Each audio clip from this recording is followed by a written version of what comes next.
Hello, this is Debbie, and this is Light Up Your Worth. I am so excited to introduce the guest that I have been waiting to be able to interview.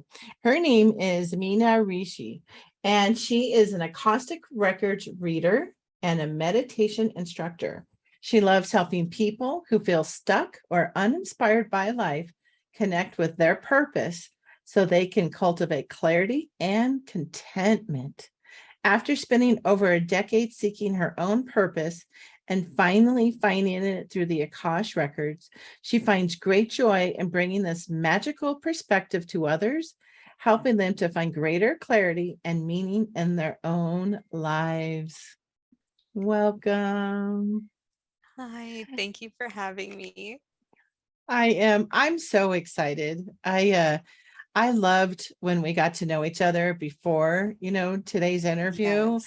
And it was just so, I just love when I'm able to connect in at this really heart centered and really feeling, the journey that you've been on to be able to be here and how you found your way through the Akash. And so I am I am really curious and inspired to listen to your inspiring journey. Not that I'm inspired, but I'm like really wanting to know more and intrigued. That's the word I was looking for. It was right there.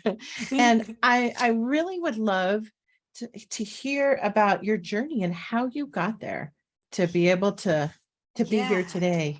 Yeah, because it's not really a job that you like grow up thinking you want, or at least it wasn't for me. Yeah, Like I haven't I met want to anyone grow up who and be an said, Akash Records reader, Mom. yeah, Dad.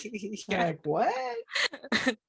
So, yeah, my journey was like a little bit winding. So, and I kind of like divinely, accidentally, not accidentally ended up doing this work. So I was like growing up, I was always like a pretty anxious kid. Some of my earliest memories are actually like waking up with nightmares and like screaming and like in a crib, like that young. So yeah, that anxiety was just like my lifelong friend. And it got more and more intense as I got older. And coupled with that was this like yearning fascination with purpose. I always wanted to know like why I was here. So I was like having an existential crisis like from the age of 10 onwards. I was like, I need to know why I'm here. And that anxiety like made it feel like, oh my goodness, I'm wasting time. Like I can't waste any time. I need to know why I'm here so I don't end up doing the wrong thing and don't end up wasting any time. So I had this like weird urgency from a young age. And it like got more intense as I went to high school, and then in college it got really, really intense, and that anxiety became like crippling. I would say it was hard to just like function, but it was such a slow increase because it had been there my whole life that it just became normal. So I didn't think anything was wrong, but it was like, and the thing that was so strange is that on the surface, everything looked like beautiful. Everything was perfectly fine. And I looked like I had that like sheen of success. I was doing really well in school. And it was like anytime I would like turn something in or finish a big project or do something at work, it would be that like 2 seconds of like, ah, that felt so good. And then it was just like this crushing wave of like, oh my God, this is so meaningless. And like it would just all crumble. And I would just be right back into that like panic state of like, okay, well, what's the next thing I need to do more? So it was this like cycle of like, I need to do something. So it like became this like addiction to work. And so I was like working all the time. And that kind of devolved into some health issues because I was working like 18 to 20 something hours a day. And I would go days without sleeping, kind of just for fun. I wouldn't eat for like days at a time, like 24 to 72 hours, just didn't eat. And yeah, things like that. And the anxiety, of course, if you're not eating or sleeping, it's not really helping anything. So I like had this like myriad of like health issues. Like my hair was falling out and I had like rashes all over my body. And I had to stop. I like loved to run, and I had to stop running because my joints like would hurt so bad. It like hurt to move. And my sleep was like a really fun time. So the few hours I did sleep, I would it's like hilarious looking back on it, but I would sleep with like my fists like clenched like the whole time I was asleep. And so when I would wake up, I couldn't really like close my hands all the way because like my grip strength was so weak after clenching all night. And then the way I would wake up would be just like from a nightmare. And I would just bolt upright and like be choking on my own screams. So that was like a daily occurrence. Wow. Yeah, so it was kind of intense. And but again, I didn't think that was like weird. It never clicked in my brain like, oh hey, this is not normal. Because I just got used to it, and it just was such a slow increase to that. So I was like, yeah, that's just how it is. And that anxiety kind of was just like my fun personality quirk, like, oh yeah, haha, I'm anxious, whatever. And when I graduated for the first time, when I got my bachelor's, I like the health stuff was so bad that I was like, okay, self, you need to do something about this. This is getting kind of out of hand. So I started eating and sleeping, and that did wonders. And on top of that, I started dabbling with meditation. And I feel like that gave me enough of a gap, like enough space to kind of get me through the rest of the way because I wasn't done yet. So I went like immediately into a master's program. And then I like the anxiety was still there, but it wasn't as severe as it was, but the addiction to work was still pretty intense. And I graduated for the second time in May of 2020. So like a pretty chill time in the world to graduate. And Oh um, yeah, no national emergency or global health yeah, emergency, huh? yeah, it was totally fine. So yeah, I like had to move out urgently of like the city I was studying in and like move back in with my parents. And so I defended my thesis from my childhood bedroom, which was like very weird how that like came like was strangely full circle like that. I was like, this is so bizarre. And all of the traction that I had been getting, because like my entire life's work from like tiny child was like, go to school, get good grades, go to college, get a master's, get a job. And so I was like so close. I was like right on the cusp of like achieving my lifelong dream of getting a job. And I'm like, yeah, it's like Your not a super 10-year-old great. self is Yeah, I like, know. oh, I'm she's like, doing it. yes, I'm I'm doing doing it. it. Yeah, so I was like right at the cusp of that dream, but all of the interviews I had and all the tractions I had with companies, everyone went on a hiring freeze. So I was like, okay, well, now what do I do because of the pandemic? So I was forced to take a break, and that was like so hard to just stop, even though I had been burnt out for years at that point. So I was like, just looking around, like, what do I do with all this time? There's nothing I can really do. And so I'd always like had an interest in like self-help and like kind of like mystical fun things because like I said, I'd always like wondered what my purpose was. And so I stumbled upon this course about the Akashic Records, and I was like, oh, I haven't really heard of that. Like that might be a fun way to kill some time until I can apply for jobs. And so I took that course, and as soon as I could start to like hear the records, like get any insight from them, all I was doing was like, what's my purpose? Like, what's this job? What's the potential of this job? So I was like using it kind of like a job search engine, which is like so embarrassing to admit that's how I was using the Akashic records.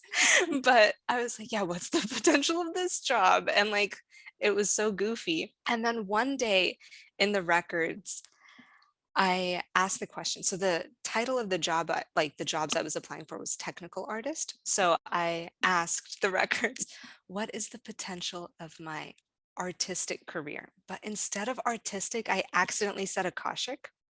And it was like the most life-changing moment I've experienced because in that like accidental asking, what I saw through the records was just, it was so cheesy. It was like, yeah, like it was just white space, and like the clouds, there were clouds and they opened up, and it was this radiant white light. I don't know if you can hear that car alarm, but that's like bingo. Yeah, right? Like, is that a Yeah, message or confirmation I right there? guess. Spirit's there. But yeah, it was this like radiant white light, and it just, the whole thing was just like white, bright light. And I could feel physically like the potential, the radiance that that path had for me. And it blew my mind. And they said, "We've been waiting for you to ask." Because the cool thing about the Mm. records, the way that I work with them, is they don't tell you anything that you don't want to know. And so that, like, it never occurred to me that this could be a job, because I was just so like hooked into the idea that, like, no, this, my purpose has to be connected to some type of job. So I was just trying to narrow down which job it was. But yeah, so it was really a profound experience for me. That is so profound. And even the car alarm going off, as you said that, we know that there's no coincidences. Like, it was this outside validation of what you just shared. Yeah, the And timing was weird. I love the visual. I think people are really curious about when people go into the Akash, like, because everybody has a unique experience.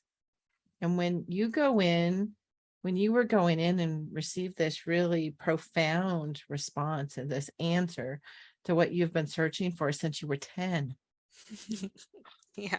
like when you were saying that, I got those truth bumps, goosebumps, right? Like it was like, wow, like it just overcame my whole physical body. Yeah, And it's pretty powerful for me. yeah, That's cool that you could feel it too. yeah. It's part of the connection I think that we have of being able to, you know, use your gifts to really help others find and align their own purpose. That alignment is that's so beautiful. And how it makes me think of, like, as a parent, you have a 10-year-old who's already thinking about this, and we think about it from the spiritual aspect of what the earth is going through, the quantum field being here with the 3D to the 5D. Yeah. And I think about all the beautiful souls that have been born each decade since the roaring hippies in the 60s, which I was born in the 60s, and how we're all here to really, we have a purpose. But every decade since the 60s, it's intensified all of the people who are coming in, like yourself, to help other people with where the earth is today. Yeah, it's pretty fascinating, even just how I've noticed just like mainstream language has shifted, like from the time I was a kid to now. I feel Mhm. like every single thing, like everybody knows their like astrology a little bit, or they like are talking about the divine feminine and all kinds of stuff. So it's like cool to see that, how everyone is kind of tuning in to this like rich like inner world and all the tools we have to connect to it. Yeah. Yeah, I mean, I remember, like, nobody used to have crystals or essential oils, and now look, you have how many, like, even multi-level marketing groups have I essential know. oil companies, right? Like, I'm surprised there's not one with crystals, but maybe there is, but, I know, coming um, soon yeah, probably. you're right, or the gift baskets or the everything that has them, right? You buy a plant and it has a clear quartz or something in it, but people just think, "Oh, they're so pretty," and it Yeah. just has almost become, I don't want to say normalized, but it's almost along those lines where the language has shifted in the last, like, even 5 years. And I think you're experiencing the pandemic too, of like, okay, this is what I worked so hard for, and it made you pause. Yeah. And how many other people have you met who met in the pause, this connection? Yeah. It was such a like, as like horrific some of the effects of the pandemic were, that was something I was very grateful for, was that it forced me to stop. And it was like pause and think about what you're about to get into. Like Mm-hmm. wait and like just take a moment to feel that, like, is this what you want? And I think when I felt that like rich, vibrant, like radiant potential in another path, one that I never considered, I accidentally asked that question because it didn't cross my mind.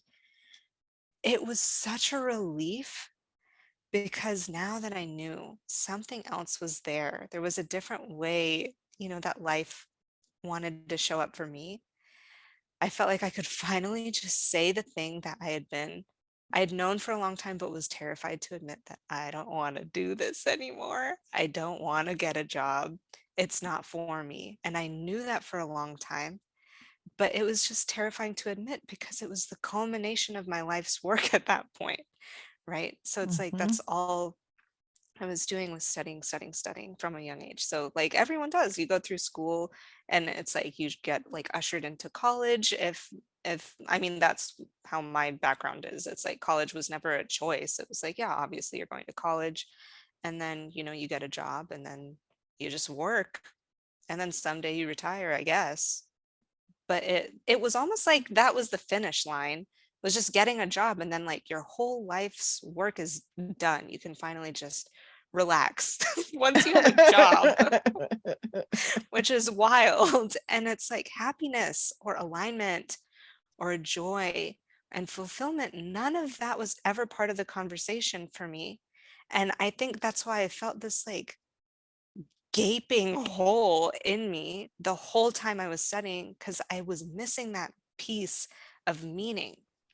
And it was so difficult to even wake up and keep going. Like, I feel like I was talking about and thinking about death all the time. And it was normal because my friends were also speaking that way. It was like normal to joke about dying and death and stuff. And so that's why it was like such a weird, slow, like descent into this like dark, sad place that was completely devoid of like meaning and joy that I just didn't even think to question it because it just became normal. Mm-hmm. So, and it's the Akashic Records that pulled me out of that powerfully by showing me, like, hey, your life has potential outside of this one thing that you've been working on. Like, that was just one timeline. And there's another timeline that's very rich for you. And beyond that, there are infinite timelines for you. And you get to choose. You get to choose what you want to do. That is, I love that you're able to bring that gift to, I want to say, I'm trying to think of how to say this because there's a couple decades difference between us.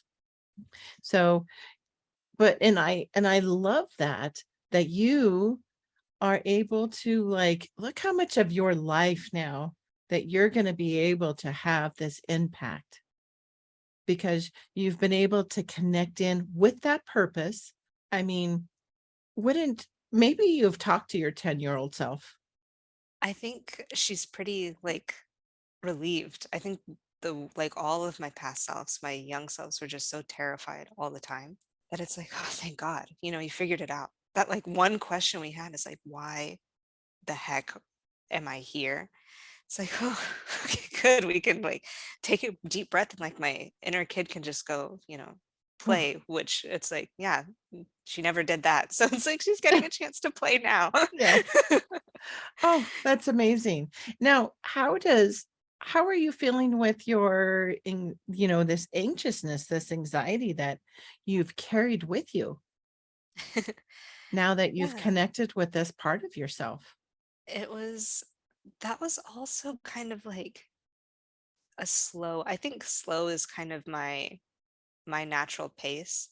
And it's actually been kind of hard for me to accept that because you're kind of taught like go as fast as you can, work as much as you can, the addiction to work. But I think, yeah, the more and more like I'm doing this work, it's like very clear that slow is my natural rhythm.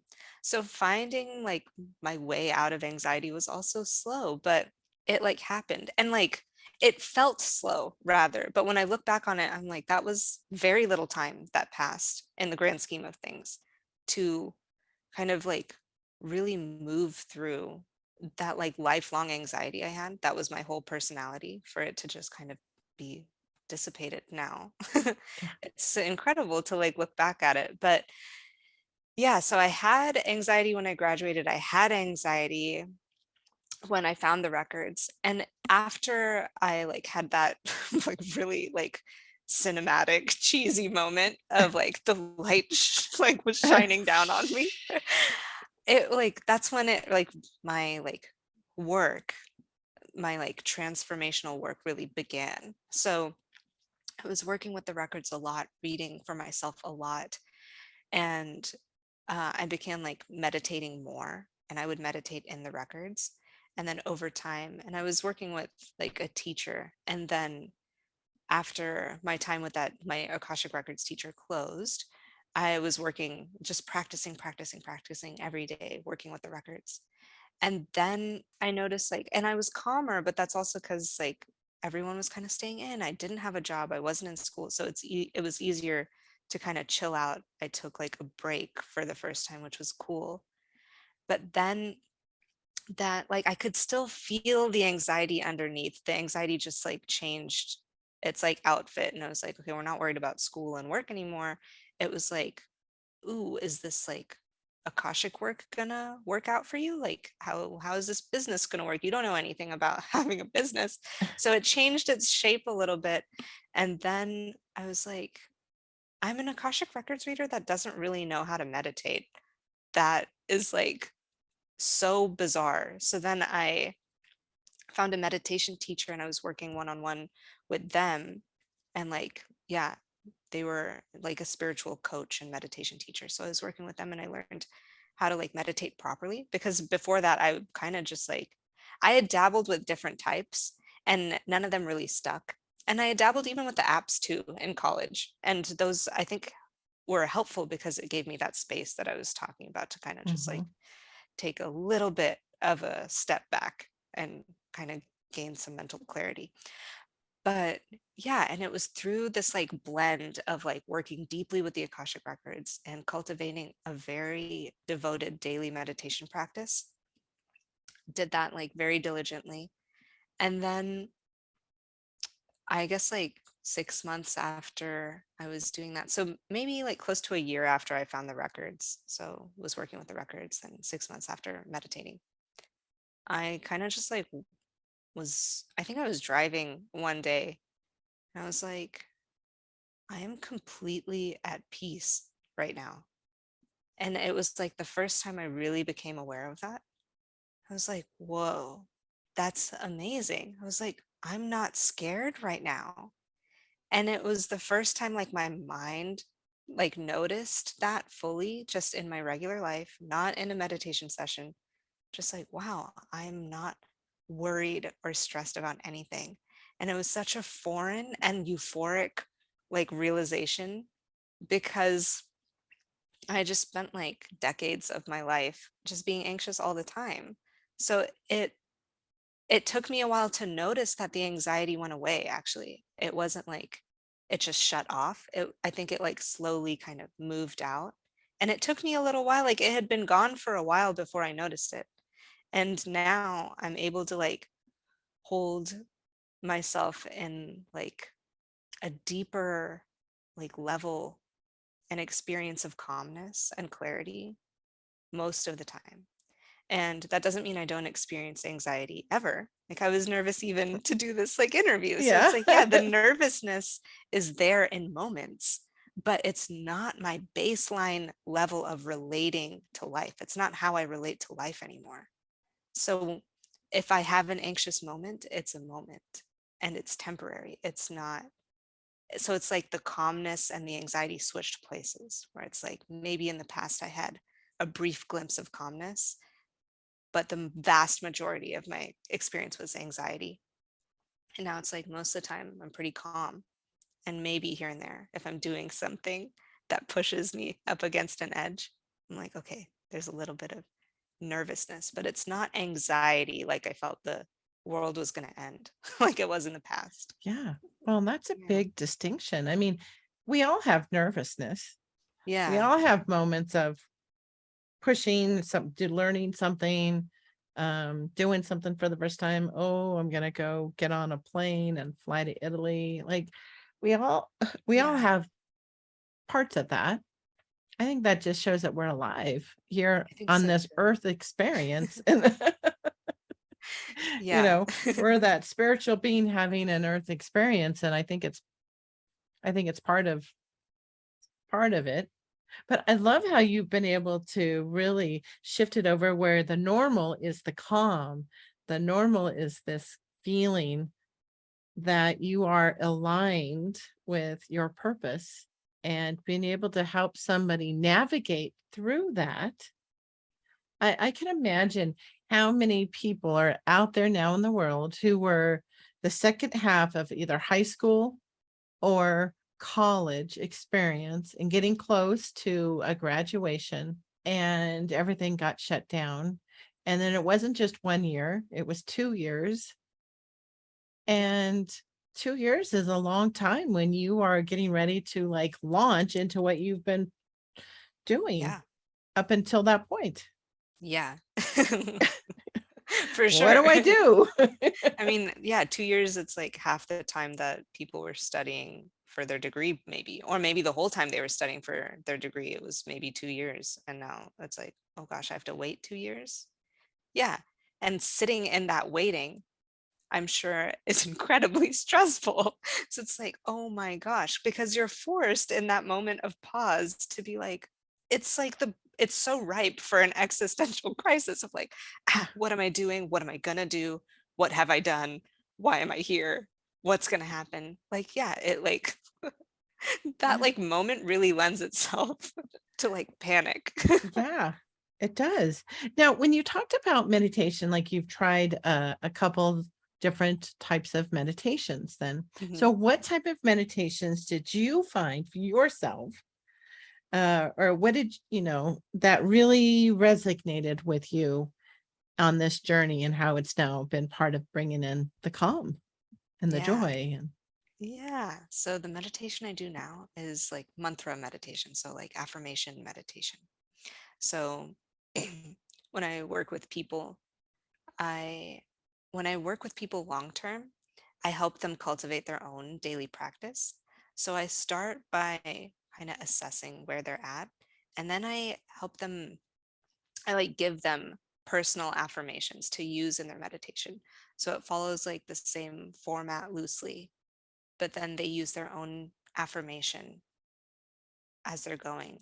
And so it's really like the core of it is intention and affirmation. So that is kind of like, I don't have a name for it, so I just call it mantra meditation, affirmation meditation. yeah. So yeah, that's the type of meditation that has worked for me. So are they so then are you repeating these affirmations when you're in this, this quiet space for yourself? Is Yeah.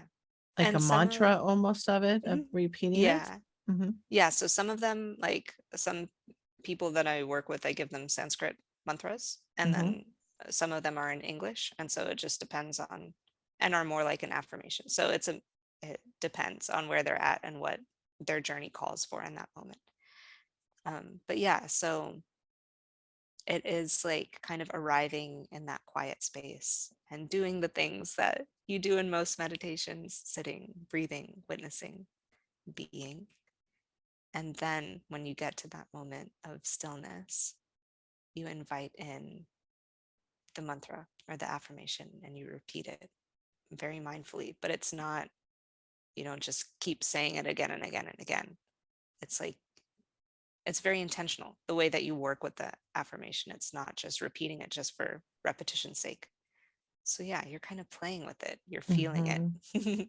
Yeah, there's one I follow, gosh, I can't think of the YouTube channel that I'm thinking of right now, but it is, the goddess of money, and actually it's Indian, and has the married partner. What's her name? I have her up right here. Is Um, it Lakshmi? yes. Yeah, there she is. Yeah, Lakshmi. Thank you, Lakshmi, for your help.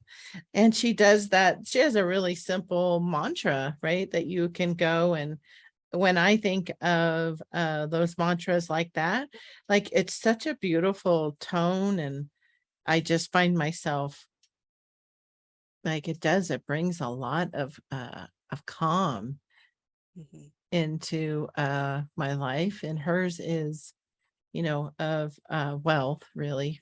mhm. So I love to say it, when I'm listening to it. The funny thing is that unless I'm listening to it, I couldn't tell you what she's saying. I have no idea what I'm saying, right? Like, I'm just singing along, Yeah. and it And just feels right. Mhm. yeah. And those are powerful. The Sanskrit mantras are pretty powerful. But that's also why I like to incorporate the English affirmations. That way you do know what you're saying and you feel more connected to it. Mhm. And then it's like, yeah, you know what you're doing. I like that personal thing where it's not like I'm just saying some magic words and something's going to happen. Although that is so powerful, I do like to have the people I work with be aware of like, what are we doing? Like, what is your intention? What are we trying to call it? Yeah. Yeah, that's beautiful. So now tell me about some of the experiences or somebody that you've worked with who was trying to align with their purpose.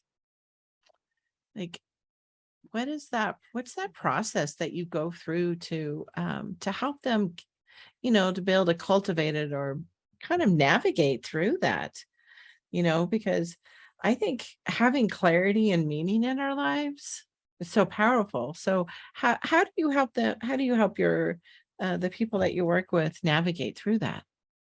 Yeah. So would it be helpful if I explained what the Akashic Records are now that we're like Yes. deep Yeah. into Yeah. this Deep. Yes. conversation? Yes.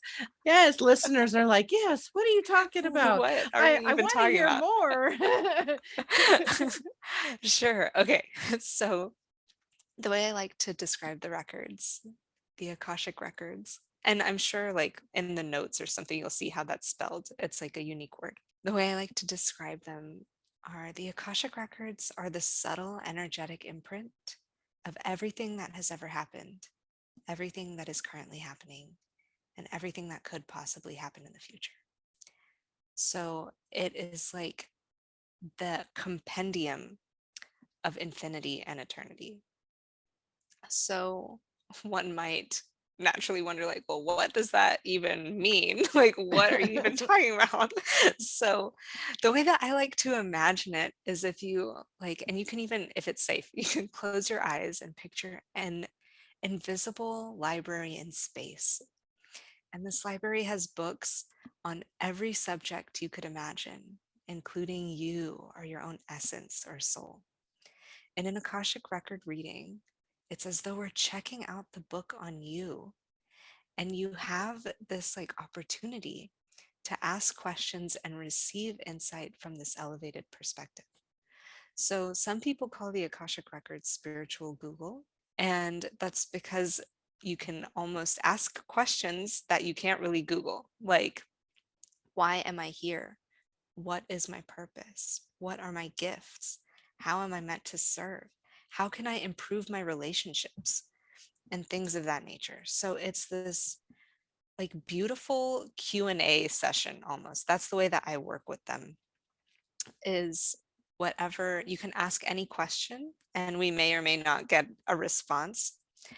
There's certain questions that the records don't really indulge.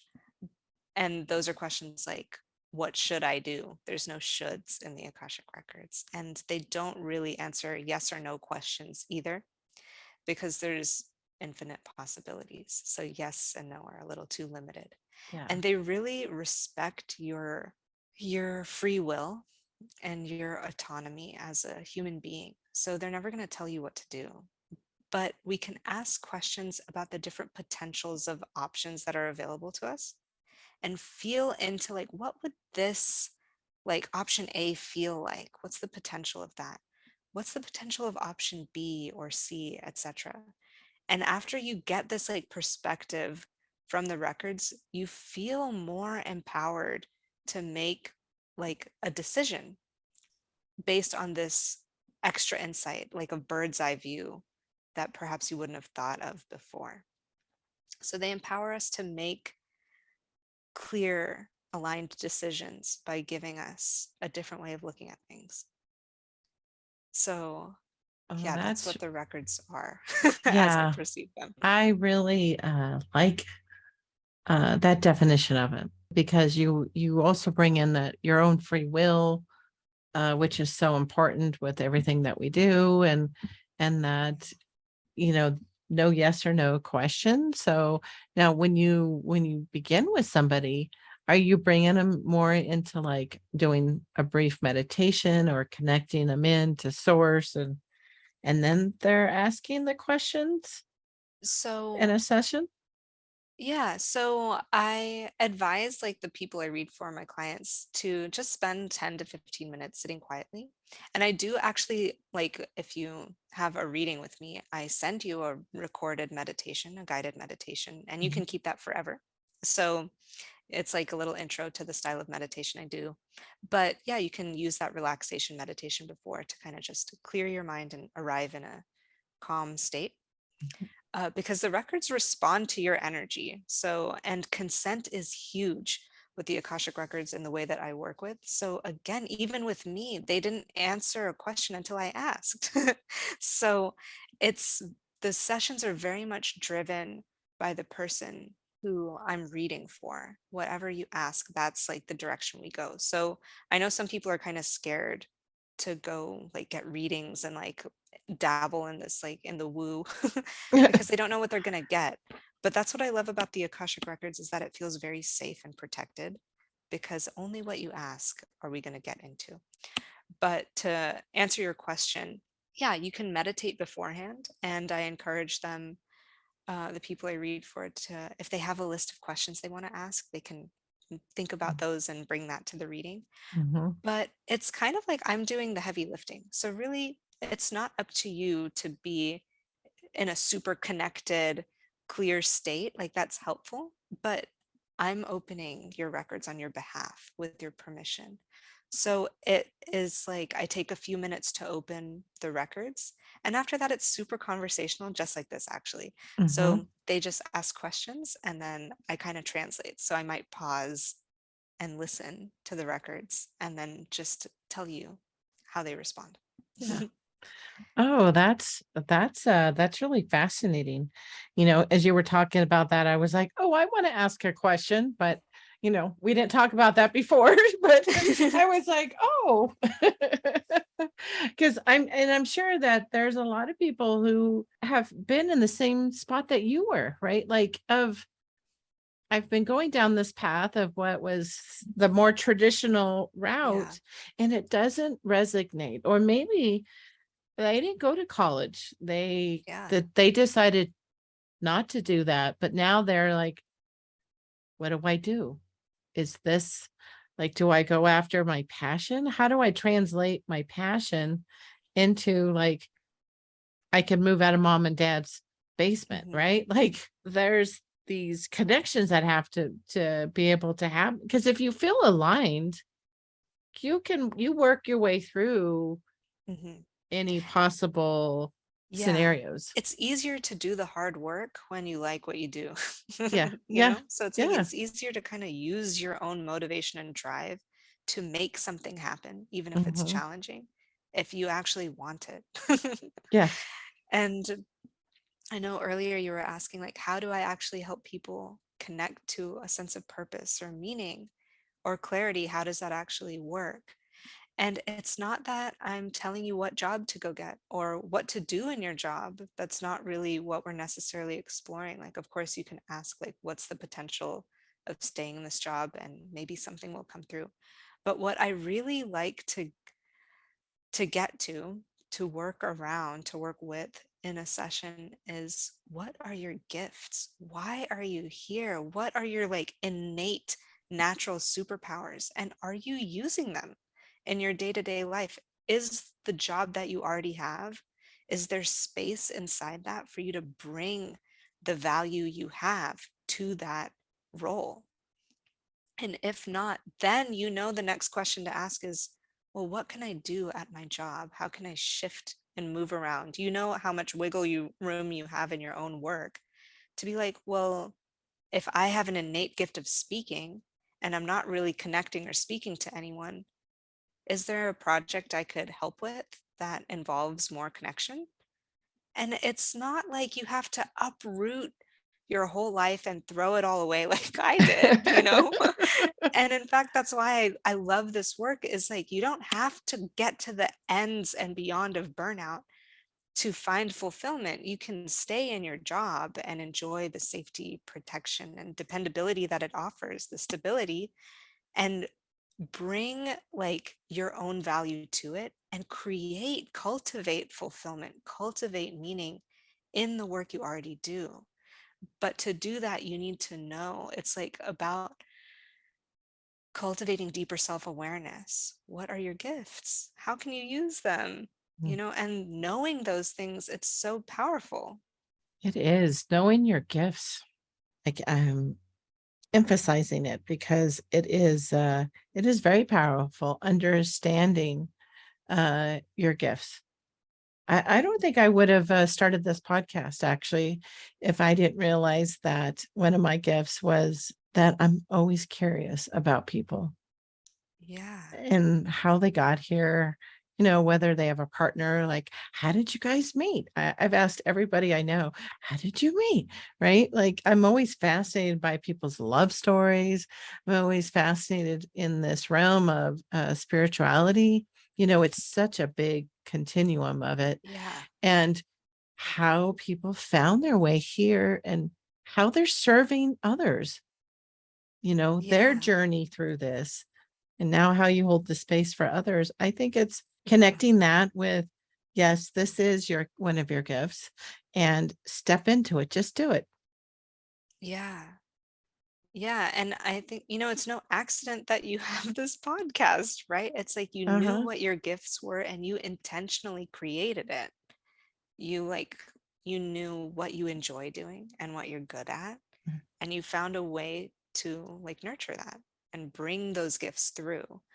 And so, yeah, that's kind of the starting point. That's where I like to begin is what are your gifts? Why are you here? Know what that purpose is. And then it becomes really easy to see opportunities where you couldn't see them before. Mhm.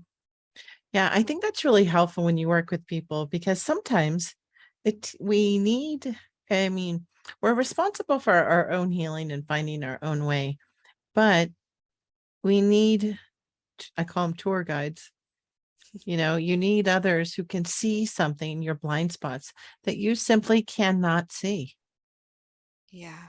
And then we do the actual inner work with partners or people that are teaching us or facilitating, depending on where you are and what you're learning and the practice, you know, that you talked about.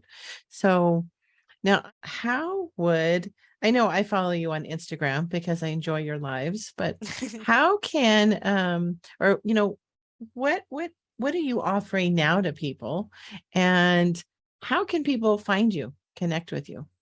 Yeah. So the way I work with people currently is I offer one-on-one Akashic record readings and meditation guidance. So if you're curious and just wanted to dip your toes in, you can book a single session.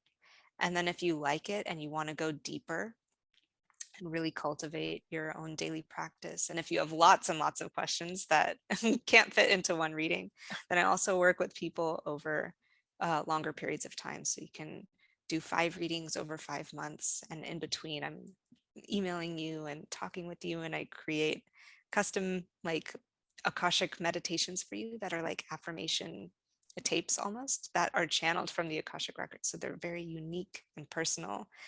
And it kind of like really seals in all the magic and goodness that comes through the readings, but it's in a smaller dose. So you can listen to it again and again. Mhm. So those are some of the things that I offer. And if you're just curious about meditation, I also teach a free meditation class every month on the second Thursday of the month. And it's online on Mm. Zoom. So you can join from anywhere and you can register for that for free at my website, meenaruchi.com. And yeah, a way to keep in touch is my favorite way to chat with people and stay connected is my email list. So you can also sign up for that on my website. And Like Debbie was saying, I do a weekly Akashic transmission called Record Time, where I offer a transmission usually about a specific topic. So yeah, there's like lots of like little Akashic goodies to kind of dip your toes into if you're curious. Yeah, I love that you provide so many different opportunities for people to experience with what resonates for them if they're curious. Yeah, You yeah, know. because it is a unique and interesting modality. So Hmm. I like to have people like you can kind of, yeah, dip your toes in. Yeah, yeah. And you know what I've noticed too is that having interviewed a large number of people, is that every time I've worked with somebody going into the Akash, is that it's different. The Yeah, energy that comes through, the messages that, though those are pretty consistent, how they're delivered and the energy of how it's being delivered is very unique to the person that I'm talking to.